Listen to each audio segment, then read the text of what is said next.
আমরা সবাই জল খাই, কিন্তু ভুলভাবে জল খেলে আমাদের সুগার সেটা থেকে বাড়তে পারে।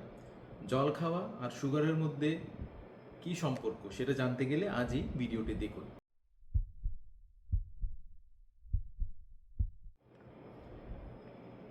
তো ডায়াবেটিস রোগীরা প্রতিদিনই এই সাধারণ ভুলটা করছেন, যেটা থেকে ওদের সুগার 10-15% পর্যন্ত বেড়ে যাচ্ছে। আর সেই ভুলটি কিন্তু কোনো খাবার দাবারে না, সেই ভুলটি হচ্ছে এক গ্লাস জলে। আজ আমি বলবো এই জল আপনাকে কখন খেতে হবে, কতটুকু খাবেন, এবং এই জল খাওয়ার কি কি সাবধানতা আপনি অবলম্বন করবেন, যেটা করলে আপনার সুগার অনেকটাই কন্ট্রোল হতে পারে। তো আমার অ্যাজ এ কার্ডিওলজিস্ট হিসেবে আমি অনেক পেশেন্ট দেখি যাদের ব্লাড সুগার কন্ট্রোল হচ্ছে না, যদিও ওরা ওদের খাবার দাবার, এক্সারসাইজ, ঘুম এগুলো ঠিক রাখছে, 90% ক্ষেত্রে এগুলো ঠিক থাকছে, তবুও এটা কন্ট্রোল হচ্ছে না। তার পিছনে একটাই কারণ আছে, কারণ আমরা যতটুকু ইম্পর্টেন্স খাবার দাবার, এক্সারসাইজ বা ঘুমকে দিই, ততটুকু ইম্পর্টেন্স আমরা জলকে দিই না। আর এই ডিহাইড্রেশন থেকেই কিন্তু আমাদের সুগার কন্ট্রোলটা আনকন্ট্রোল হয়ে যেতে পারে। কারণ যখনই আমাদের বডিতে ডিহাইড্রেশন হয়, আমাদের কিডনি যেটা ব্লাড গ্লুকোজ আমাদের শরীর থেকে বের করে দেয়, সেই সুগার বের করার যেটা ক্ষমতা কিডনি, সেটা কমে যায় যখনই ডিহাইড্রেশন হয়। তো সায়েন্স কি বলছে জল খাওয়া আর সুগার কন্ট্রোল নিয়ে? ইনফ্যাক্ট বিভিন্ন স্টাডিতে দেখা গেছে যখনই আমাদের বডিতে জল কমে যায়, মানে যখন আমাদের বডিতে ডিহাইড্রেশন হয়, যখন আমরা জল কম খাই, আমাদের একটা হরমোন তৈরি হয় যেটার নাম হচ্ছে ভ্যাসোপ্রেসিন। আর এই ভ্যাসোপ্রেসিন আমাদের লিভারকে বলে কি ব্লাডে আরও গ্লুকোজ ছাড়ার জন্য, যেটা থেকে আমাদের ব্লাড সুগার বেড়ে যায়। তো ডিহাইড্রেশন হলে ভ্যাসোপ্রেসিন বাড়ার জন্য ব্লাড সুগার আমাদের ইনক্রিজ হয়। তো তার জন্য বিভিন্ন সায়েন্টিফিক স্টাডিতে দেখা গেছে, ডায়াবেটিক্স জার্নালে দেখা গেছে, আমরা যদি ইভেন 500 ml এক্সট্রা যদি জল খাই, তাহলে আমাদের সুগার 41% পর্যন্ত কমতে পারে। আর উল্টোটার প্রযোজ্য, আমাদের যদি ডিহাইড্রেশন হয়, আমরা যদি ভালোভাবে জল না খাই, শরীরে যদি জলের ঘাটতি থাকে, তাহলে আমাদের ইনসুলিন রেজিস্ট্যান্স সেটা 20% পর্যন্ত ইনক্রিজ হয়ে যায়। তো আমরা মোটামুটি সবাই জানি দিনে 8 গ্লাস জল আমাদের জন্য ইম্পর্টেন্ট, কিন্তু যেটা আমরা জানি না, জল খাওয়াটা তো ডেফিনেটলি ইম্পর্টেন্ট, কতটুকু জল খাবেন সেটা ইম্পর্টেন্ট, কিন্তু কিভাবে খাবেন, আপনি ভুলভাবে খাচ্ছেন কিনা সেটাও কিন্তু ইম্পর্টেন্ট। কারণ রাত্রিবেলা ঘুমের আগে যদি আপনি 2-3 গ্লাস জল খেয়ে ঘুমোচ্ছেন, তাহলে সেটা কিন্তু আপনার হার্টের উপর চাপ দেবে, আপনার ব্লাড প্রেশার একটু বাড়াতে পারে। তেমনই সকালবেলা খালি পেটে উঠেই যদি আপনি চা কফি দিয়ে দিন শুরু করছেন, তাহলে কিন্তু সেটা আপনার ডিহাইড্রেশন করাবে, আর সেটা থেকে আপনার ব্লাড সুগারটা বেড়ে যেতে পারে। তো তার জন্য আসুন আমরা জেনে নিই কি কোন 5টি উপায় আপনি জল খেলে আপনার ব্লাড সুগার অনেকটাই কন্ট্রোলে থাকবে। কিন্তু এটাও আপনাকে মাথায় রাখতে হবে, জল খেলেই যে আপনার ব্লাড সুগার কন্ট্রোল থাকবে সেটা না।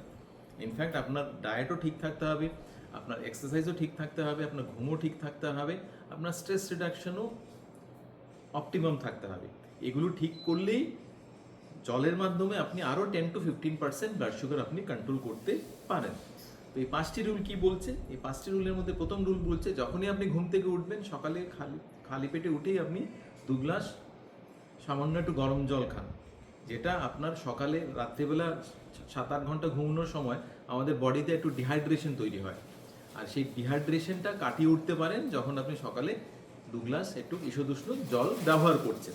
তেমনি সেকেন্ড, আপনি প্রতিবার খাওয়ার আধ ঘন্টা আগে 1 গ্লাস জল খান।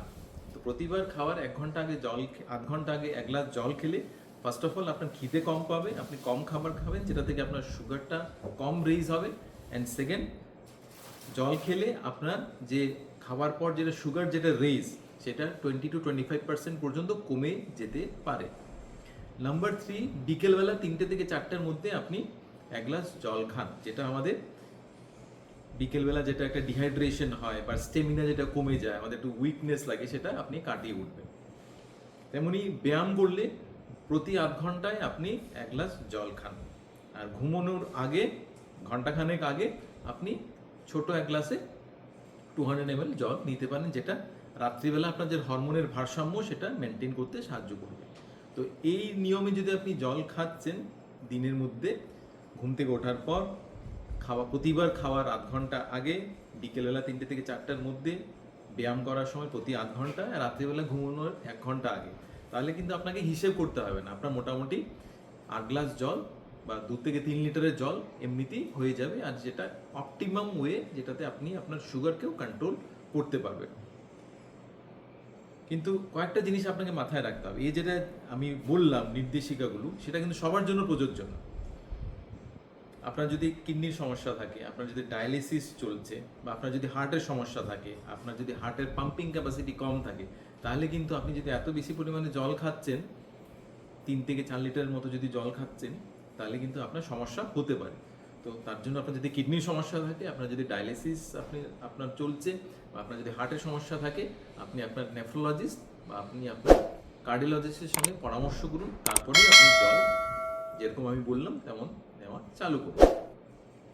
তো সারসংক্ষেপে আমি এটাই বলবো যে সকালে উঠে আপনি জল খান, 2 গ্লাস জল খান, তেমনই প্রতিবার খাওয়ার আধ ঘন্টা আগে আপনি 1 গ্লাস জল খান, বিকেলবেলা 3টে থেকে 4টার মধ্যে একবার জল খান, ব্যায়াম করার সময় প্রতি আধ ঘন্টায় আপনি 1 গ্লাস জল খান, আর ঘুমানোর 1 ঘন্টা আগে আপনি ছোট সামান্য পরিমাণে জল খান।